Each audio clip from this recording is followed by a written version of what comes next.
तो press conference के हवाले से आपसे बात करते चलें, जैसे शाहिद ने आपको बताया, तो बुनियादी हमारी 3 डिमांड्स हैं। सबसे पहली डिमांड है no scheduled tribe status to upper caste. क्यों नहीं होना चाहिए अपर कास्ट को? उसका रीजन यह है कि मनुस्मृति कहती है कि भगवान विष्णु के, सनातन धर्म के अंदर भगवान विष्णु के मुंह से ब्राह्मण को पैदा किया और पांव से शूद्र को पैदा किया, that we are not shudras. लेकिन हिंदुस्तान की कॉन्स्टिट्यूशन में अगर आप रिजर्वेशन के हिसाब से देखें तो we are equal to schedule tribe is equal to schedule caste. तो आज आप ब्राह्मणों को, बेचारे ब्राह्मणों को उठा के उनका तकद्दुस पामाल करके आप शेड्यूल ट्राइब के साथ शामिल करने लगे हैं। One thing. नंबर 2, राजपूत, अगर जो बाहरी मुल्कों से आए हैं लोग जिन्होंने यहां पे हुकूमतें की, उनको माइनस कर दें तो 99.9% जो हिंदुस्तान के राजा थे वो सारे के सारे राजपूत थे। भाई साहब वो कब से ट्राइबल हो गए? नंबर 3, जो सैयद हैं, सैयद इस्लाम के अंदर आले रसूल है, जनाब रसूल पाक सल्लल्लाहु अलैहि वसल्लम के नस्ब से चलते हैं वो लोग। हमें उन्हें उनका इतना एहतराम है, आपको बिल्कुल कोई एहतराम नहीं। आप सैयद को उठा के शेड्यूल ट्राइब में डालने लगे हैं।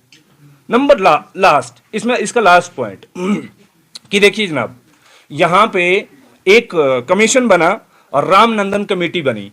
रामनंदन कमेटी ने कहा कि अदर बैकवर्ड क्लासेस के अंदर जितना भी क्रीमी लेयर है उनको हटाने के लिए हम रिपोर्ट पेश करेंगे, रामनंदन कमेटी ने कहा। और रिपोर्ट क्या पेश की गई कि रिजर्व कैटेगरीज के अंदर तमाम reserve category, I am not talking about schedule tribe only, जितनी भी रिजर्व कैटेगरीज है उनके अंदर क्रीमी लेयर को हटाना है, इसलिए आइडेंटिफाई करके, ताकि जो क्यू के अंदर लास्ट बंदा खड़ा है उसको भी बेनिफिट हो सके। तो आज तो आप डेलिबरेटली क्रीमी लेयर को, हम तो पहले ही क्रीमी लेयर के खिलाफ आपने कमीशन बनाए थे, आपने कमिटीज बनाई थी, आज आप और क्रीमी लेयर को डाल रहे हो। एक बच्चा जो सोनामर्ग की पहाड़ पे रहता है, सर्दियों में ट्राइबल बच्चा सर्दियों में रहता है, उसको मोबाइल स्कूल का भी तालीम नहीं मिलती, क्या वो बख्शीनगर के एक बच्चे से मुकाबला कर पाएगा? क्या वो पुंछ सिटी के एक मिर्जा के बच्चे से, सैयद के बच्चे, ब्राह्मण राजपूत के बच्चे से मुकाबला कर पाएगा? सवाल ही नहीं पैदा होता। क्या वो रिहाड़ी के बच्चे से मुकाबला कर पाएगा? नहीं कर पाएगा। तो ये सीधा सीधा इलीगल, अनकॉन्स्टिट्यूशनल, अनडेमोक्रेटिक फैसला है, जिसका हम अपने इस प्रेस कॉन्फ्रेंस के अंदर जिसकी मजम्मत करते हैं, जिसकी बुनियाद पे ये आज हमारी ज्वाइंट एक्शन कमेटी बनी। और जनाब देखें, ट्राइबल होने के 3-4 शराइत हैं। आप उन लोगों को ट्राइबल डिक्लेयर कर रहे हैं जनाब। सबसे पहले ट्राइबल होता है, उसकी सबसे पहली चीज है कि प्रिमिटिव ट्रेड्स होने चाहिए। आप आज भी खाना बदोश को देखते हैं, आपको कदीम इंसान याद आता है? आता ही कि नहीं? हमें कदीम इंसान याद आता है। जब ट्राइबल कम्युनिटी के किसी बुजुर्ग या खातून को देखते हैं, आपको इंडस वैली सिविलाइजेशन याद आने लगती है। तो एक ब्राह्मण खातून, एक राजपूत खातून, एक सैयद खातून, वो कैसे उससे आप, हमारी वो खवातीन और हमारे बुजुर्ग और हमारे बच्चे कैसे मुकाबला करेंगे?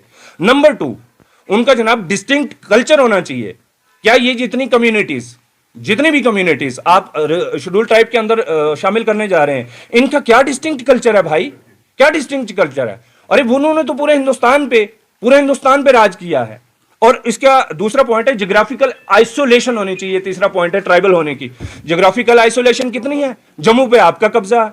हिंदुस्तान की अगर बात करें, हिंदुस्तान के आज तक 14 chief justice of supreme court हुए, उनमें से 11 ब्राह्मण थे। आप उसी कम्युनिटी को उठा के ट्राइबल कम्युनिटी में डालने लगे जो हिमालयाज पे है। आइसोलेशन की बात कर रहा हूं मैं।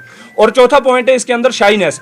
आप देखते हैं मीडिया वाले लोग, हमारी कम्युनिटी के कितने लोग यहां पे गोजरी में बात करने की कोशिश करते हैं, आपसे कितना घुल मिल सकते हैं? नहीं करते, वो जंगलों में रहते हैं। और आप उठा के शहर के लोगों को उठा के हमारे साथ मुकाबले में खड़ा कर रहे हैं। और इसका लास्ट पॉइंट है बैकवर्डनेस। वो आप सबको पता है कि हमारे अंदर कितनी बैकवर्डनेस है।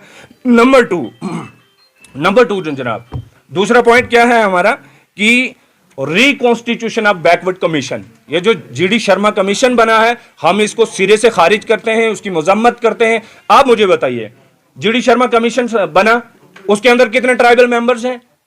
हमारे लिए कोई फैसला लेने के लिए आपने कमेटी बनाई, तो कोई हमारी कम्युनिटी का भी फर्द होना चाहिए था ना। पीएससी के मेंबर्स हैं हमारे, आईपीएस ऑफिसर है, आईएएस ऑफिसर है, कोई रिटायर्ड बंदा उठा के आपको डाल लेना चाहिए था, आपने नहीं डाला। दूसरी बात मैं करता हूं, बैकवर्ड कमीशन में सिर्फ हम ही उसको मजम्मत नहीं कर रहे, हमसे पहले आरबीए के लोगों ने, जो आपने आरबीए को स्टक डाउन करके ओबीसी के अंदर 15 कम्युनिटीज डाल रहे हैं, वो सारे के सारे लोग शोर मचा रहे हैं कि भाई साहब हमारे साथ जुल्म हो गया। और मैं आपको एक बड़ी इंटरेस्टिंग चीज बताना चाहता हूं, यहां पे मारा मारी लगी हुई है, यहां पे पॉलिटिकल इंटरेस्ट के लिए लोगों को खड़ा किया, आप रिजर्वेशन मांगिए शेड्यूल ट्राइब में। लेकिन सैनी कम्युनिटी है जम्मू की, मैं उनको सलाम करता हूं, हम सारे उनको सलाम करते हैं, वो कम्युनिटी सड़कों पर प्रोटेस्ट कर रही है कि भाई हमें ओबीसी में क्यों डाल रही हो, हमें नहीं चाहिए रिजर्वेशन। तो ये क्या खेल है?